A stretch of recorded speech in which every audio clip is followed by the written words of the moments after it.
there's two things I've heard from the Liberals since February when the SNC-Lavalin bombshells started exploding.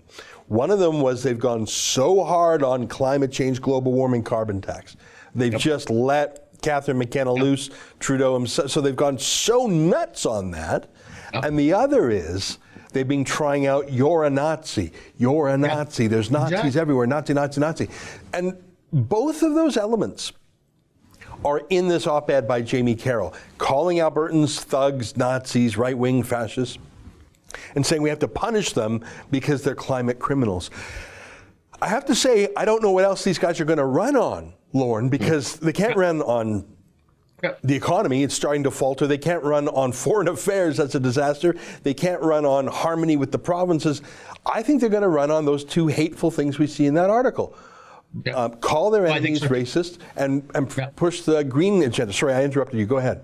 No. I think that's absolutely right. And I think that's because both of those appeal to younger voters who don't have as much connection with economic decision making as middle-aged and older voters do, and that might impassion those younger voters to come out in greater numbers and vote Liberal.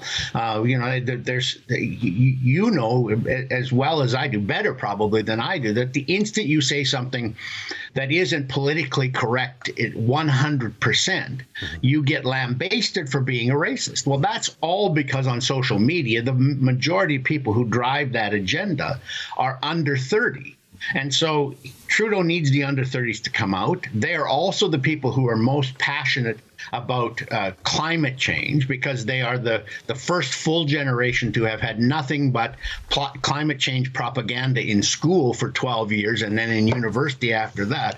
And so, sure, I can easily see those two being the pillars of the Liberals' re-election bid, and canceling Trans Mountain would be it. And so you notice that in the last few days, Justin Trudeau announced that the decision on whether or not to reapprove Trans Mountain, which was canceled, the construction permits for which were canceled last year by the federal court in August, the decision, now that they've had the National Energy Board say, yes, it's still okay environmentally, and they're in the middle of consultations with the Indigenous group, the decision was supposed to be done by the end of May. It's now not going to be done until late in June.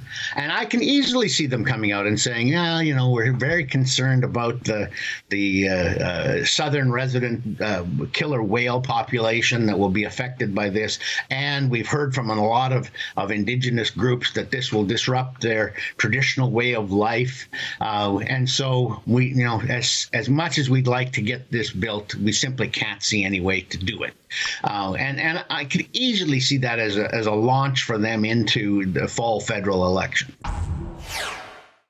That's an excerpt from the Ezra Levant show. Every day I do a video monologue, and then I interview an interesting guest, and then I end by reading my hate mail. But you've got to subscribe to it, which you can do at therebel.media/shows.